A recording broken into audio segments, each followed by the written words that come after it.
Hello दोस्तों, कहानी की इस नई सीरीज में आप सभी का स्वागत है। आज की इस कहानी का नाम है आशिकी। यह एक लव स्टोरी है। अर्नब, तुम मुझसे नहीं, मेरी रुतबे, मेरी दौलत से प्यार करती हो। एलिस, तुम इसलिए मेरी गर्लफ्रेंड बनना चाहती हो ताकि मुझसे जुड़कर तुम एक बड़ी सिंगर बन पाओ, क्योंकि तुम्हारे मन में लालच भरा है। एलिस, आप मेरे बारे में इतना घटिया कैसे सोच सकते हैं? अर्नब, मैं आपसे सच्चे दिल से प्यार करती हूँ, अपनी पूरी जिंदगी आपके साथ बिताना चाहती हूँ और आप मुझे लालची और मतलबी बोल रहे हैं।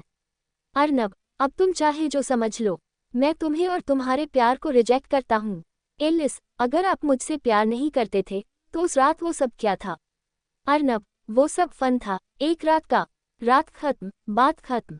एलिस, सब खत्म हो गया। आज मेरा दिल टूट गया। अर्नब, आपने मेरा दिल टुकड़े टुकड़े कर दिया। मैं आपको कभी माफ नहीं करूंगी अर्नब, कभी नहीं। 1 महीने पहले। एलिस बिस्तर पर। ओह गॉड, 9 बज गए। 10 बजे तो मेरा इंटरव्यू है और मैं इतनी लेट। सुबह जब एलिस की आंख खुली तो वह उछलकर बैठ गई। वह जल्दी से वॉशरूम में गई। उस दिन उसने जल्दी जल्दी रेडी होकर yellow stretch over short dress पहना। उसके बीबी कट बाल माथे पर बिखरे हुए थे और शोल्डर तक स्ट्रेट बाल ड्राई की वजह से उड़ रहे थे। वह तेजी से अपनी स्कूटी पर बैठकर निकल गई। वो ऑफिस के पास पहुंचने ही वाली थी कि तभी किसी गाड़ी ने उसकी स्कूटी को टक्कर मार दी, जिससे वो और उसकी स्कूटी दोनों नीचे गिर गए। उस आदमी ने भी झटके से गाड़ी रोक दी। एलिस उठी और गुस्से से उस गाड़ी की तरफ बढ़ी। तभी उस गाड़ी से प्रोफेशनल सूट पहने, आंखों पर चश्मा लगाए ब्लैक मर्सिडीज गाड़ी से एक लड़का निकला जो दिखने में बेहद हैंडसम था। एलिस उस लड़के का कॉलर पकड़कर चिल्लाते हुए, इडियट हो क्या? अंधे हो, दिखता नहीं? तुमने मुझे टक्कर कैसे मारी? गाड़ी बड़ी है तो क्या किसी को भी टक्कर मार दोगे? मुझे कुछ हो जाता तो? उस लड़के ने चश्मा उतार कर उसके हाथ अपनी गर्दन से हटाकर कोल्ड वॉइस में उससे कहता है, अर्नब, सबसे पहले डोंट टच मी गर्ल, जानती भी हो मैं कौन हूँ? और टक्कर मेरी नहीं, तुम्हारी वजह से हुई। घोड़े पर सवार थी तुम। फिर भी ये लो, तुम्हारी हैसियत और औकात दोनों से बढ़कर है। एलिस, तेरी हिम्मत कैसे हुई मुझे ये पैसे देने की? तभी उस लड़के ने एलिस को अपने नजदीक खींचकर उसके होठों पर अपने होठ रख दिए, जिससे एलिस की आंखें हैरत से बड़ी हो गई। कुछ पल उस लड़के ने एलिस को किस किया, फिर उसके होठ छोड़ दिए, जिससे वो लंबी लंबी सांसें लेने लग गई। उस लड़के ने एलिस के कान में धीरे से कहा, अर्नब, ये सजा है मुझसे उलझने की। इतना बोलकर वो लड़का गाड़ी में बैठकर चला जाता है। एलिस, कितना बदतमीज आदमी था। एक बार फिर मिल जाए तब इसे सबक सिखाऊंगी। एलिस एक गरीब परिवार से थी, पर ऊपर वाले ने उसे खूबसूरत आवाज जैसे तोहफे से नवाजा था। पर अभी तक वो स्टेज नहीं मिला जिससे वो सिंगर बन पाए। वो दिल्ली से मुंबई बस इसलिए आई थी, लेकिन वो इंटरव्यू पर ही लेट थी। वो जैसे तैसे AR ग्रुप ऑफ इंडस्ट्रीज के सामने पहुंच गई। एक गार्ड उसे स्टूडियो ले गया और बोला, गार्ड मैम, आप यहाँ गाना गाए। सामने हेडफोन में हमारे सर आपका गाना सुनेंगे। अगर उन्हें पसंद आया तो आपको सेलेक्ट कर लेंगे और नहीं आया तो रिजेक्ट कर देंगे। एलिस खुद से, ऑल द बेस्ट एलिस, ये जॉब तो मुझे मिलकर ही रहेगी। दोनों के बीच में मिरर वॉल थी जिससे वो एक दूसरे को नहीं देख सकते थे, और जब एलिस ने गाना गाया तो अर्नब सिंघानिया, जो कंपनी के CEO थे, उनके होठ मुस्कुरा उठे। उसके साथ में बैठा उसका बिजनेस पार्टनर विनायक बोला, विनायक, ये वही आवाज है जो हमारी कंपनी को हो रहे लॉस को बचा सकती है।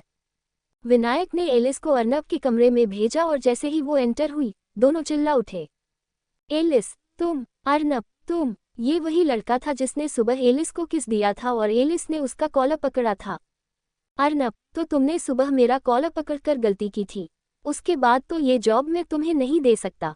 Alice, I am so sorry sir, मुझे नहीं पता था कि आप ही अर्नब सिंघानिया हैं, वरना मैं ऐसी बदतमीजी कभी नहीं करती। सर, मुझे इस जॉब की बहुत ज़रूरत है। मैं अपना शहर छोड़कर अनजान शहर में आई हूँ। मुझे इस जॉब की बहुत ज़रूरत है, please. Arnab, I said, get lost. Alice को रोता हुआ देखकर विनायक एलिस को बुलाता है और कहता है, विनायक, आप 2 मिनट कहीं जाना मत, मैं बस अभी आया। एलिस, क्यों? प्रश्नवाचक चिन्ह, आप भी मुझे अपने बॉस की तरह बेइज्जत करेंगे क्या? विनायक, अरे 2 मिनट रुको यार। विनायक करीब 10 मिनट बाद अर्नब के केबिन से निकला और एलिस से बोला, विनायक, कंग्रेचुलेशंस एलिस, तुम्हें जॉब मिल गई है। एलिस, क्या? पर ये कैसे पॉसिबल? विनायक, तुम उसे पर ध्यान मत दो। बस एक चीज याद रखना, अर्नब सिंघानिया बहुत एरोगेंट है। उसे बिल्कुल नाराज मत करना। सिंगिंग से अलग तुम उसकी पर्सनल सेक्रेटरी भी रहोगी। Alice, thank you so much Vinayak sir. मैं सर को शिकायत का कोई मौका नहीं दूंगी। उधर अपने केबिन में अर्नब गुस्से से कुट रहा था। वो गुस्से से मुठियां भींचते हुए बोला, अर्नब, अगर इस वक्त मेरी कंपनी को तुम्हारी आवाज की जरूरत ना होती तो मैं तुम्हें तुम्हारी जगह दिखा देता, पर अफसोस मुझे झेलना पड़ेगा। अगला दिन एलिस कुछ फाइल्स लेकर अर्नब के केबिन में नॉक करते हुए बोली, may I come in sir? Arnab, yes. Alice, sir, ये कुछ फाइल्स हैं, इन पर आपकी सिग्न। इससे पहले कि वो अपनी बात पूरी करती, एलिस की सैंडल की हील मुड़ी और वो फिसलते हुए अर्नब की गोद में जा गिरी। तभी अर्नब ने एलिस को धक्का दिया, जिससे वो गिर पड़ी। Arnab, how dare you? तुम्हारी हिम्मत कैसे हुई मेरे इतने नजदीक आने की? हाँ।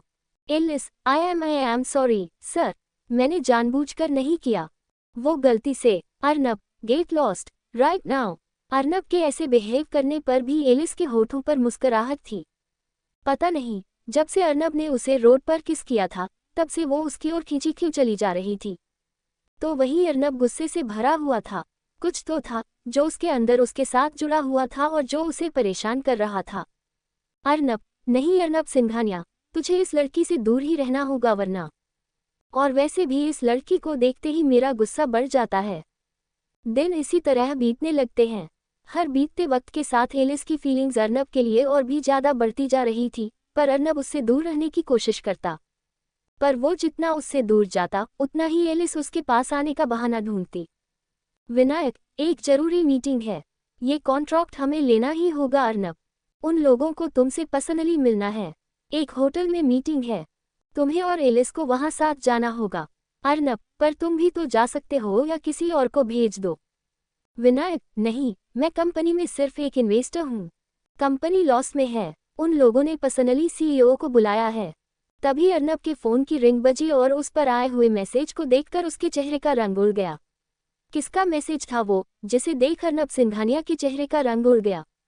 क्या वजह है इतने गुस्से की और क्यों है वो इतना रूड?